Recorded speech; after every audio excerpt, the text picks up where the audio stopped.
নমস্কার বন্ধুরা, welcome back to my channel. আমি অনন্যার একটা নতুন ব্লগে তোমাদের সকলকে স্বাগত জানাই। তো দেখতেই পাচ্ছ আমার গাছে কত সুন্দর জবা ফুল ফুটেছে, কত ভালো লাগছে জবাগুলো দেখতে। আর এখন দেখো ভোর মোটামুটি 5টা 10 বাজে। কেউ বলবে দেখে বাইরের ওয়েদারটা, কারণ জোড়াটা খুব সকাল সকাল ভোর হয়ে যায়। তো চলো সকালবেলায় থেকে শুরু করলাম এই ব্লগটা। তো এবারে যাবো হচ্ছে রান্নাঘরে, ভিওয়ানের লাঞ্চ বক্সটা রেডি করব। তো আজকে লাঞ্চ বক্সে ভিওয়ানকে মুগ ডালের ইডলি বানিয়ে দেবো, কারণ একঘেয়ে ইডলি খেয়ে খেয়ে বোর হয়ে গেছি। তো চল আজকে মুগ ডাল দিয়ে ইডলিটা বানাবো, আর খেতেও কিন্তু খুব ভালো হয়। এর জন্য মুগ ডালটাকে ওভারনাইট দেখো ভিজিয়ে রেখেছিলাম। ডালটা ভালো ফুলে গেছে, এবার ধুয়ে জল ঝরিয়ে নেব। এবার তার সাথে সাথে মেজারমেন্ট বাটির হাফ বাটি মতো সুজি একটা বাটিতে অ্যাড করে দেবো। তার সঙ্গে দেখো 3 চামচ মতো টক দই দিয়ে দেবো। এবার টক দই দিয়ে সুজিটাকে খুব ভালো করে একটু আগে মাখিয়ে নেবো। আর সামান্য পরিমাণ একটুখানি আগে জল দেব, বেশি জল কিন্তু দেবো না। দিয়ে হালকা করে একটুখানি মাখিয়ে ওই 15-20 মিনিট মতো সুজিটাকে একটু রেস্ট দেবো, যাতে সুজিটা ভালো করে ফুলে যায়। সুজিটা যতক্ষণ ফুলতে থাকছে ততক্ষণ মুগ ডালটাকে কী করবো বলো তো, একটা মিক্সার গ্রাইন্ডারে জারে ট্রান্সফার করে নেবো। আর তার মধ্যে সামান্য একটু কাঁচা লঙ্কা দেবো, কারণ ভিভান তো ছোটো, ও খুব বেশি ঝাল খেতে পারে না। আর তাই অল্প একটু কাঁচা লঙ্কা দিলাম, আর সামান্য একটু আদা বাটা দিলাম। দিয়ে ডালটা খুব ভালো করে মিক্সার গ্রাইন্ডারে বেটে নেব। এবার ডালটাকে একটা বাটিতে ঢেলে নিয়ে আর কিছুই না, হাত দিয়ে খুব ভালো করে ডালটাকে ফেটে নিতে হবে যতক্ষণ না ডালটা হালকা হয়ে যাচ্ছে।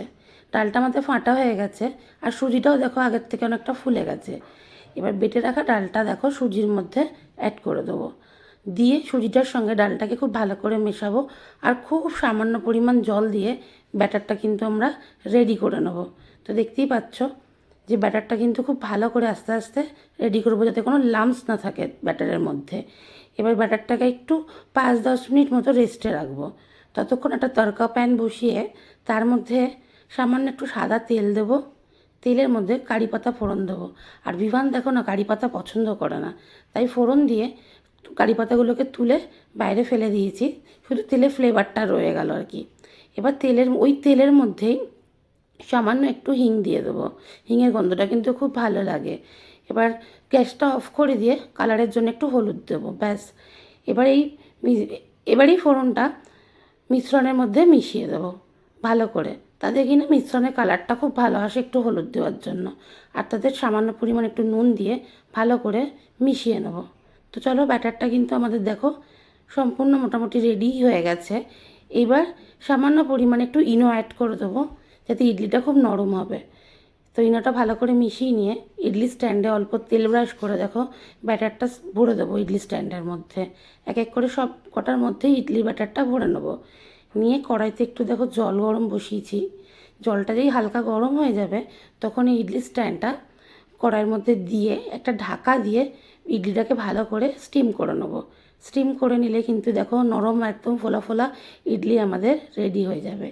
এবার ইডলিটা রেডি হয়ে গেলে কিছুক্ষণ ঠান্ডা করে একটা চামচের সাহায্যে ইডলিগুলো ভালো করে তুলে নেবো। এবার যেহেতু আমাদের ভিভান বাবু ফ্রাই ইডলি ভালো খায়, তাই একটা প্যানে অল্প করে সাদা তেল দিয়ে ইডলিগুলোকে শ্যালো ফ্রাই করে নিয়েছি। হালকা করে এপিট ওপিট করে নেড়ে দেখো একদম শ্যালো ফ্রাই করে নিয়েছি। তো চলো মুগ ডালের ইডলি কিন্তু দেখো আমাদের সম্পূর্ণ রেডি হয়ে গেছে। এবার লাঞ্চ বক্সে ওর ইডলিগুলো ভরে দেবো, ভালো করে প্যাক করব। তার সঙ্গে ও একটু সেজওয়ান চাটনি পছন্দ করে, তাই তার সঙ্গে একটু সেজওয়ান চাটনিও দিয়ে দেবো। তোমরা কিন্তু অবশ্যই আমাকে কমেন্ট করে জানিও এই মুগ ডালের ইডলিটা কিন্তু তোমাদের কেমন লাগলো। বিশ্বাস করো এক কথায় অনবদ্য, খেতে খুবই ভালো হয়েছে। এমনি সাধারণ ইডলির থেকে অনেক বেশি টেস্ট। তো চলো তোমরা সবাই ভালো থেকো, সুস্থ থেকো। আবার একটা অন্য ব্লগে তোমাদের সকলের সঙ্গে দেখা হবে।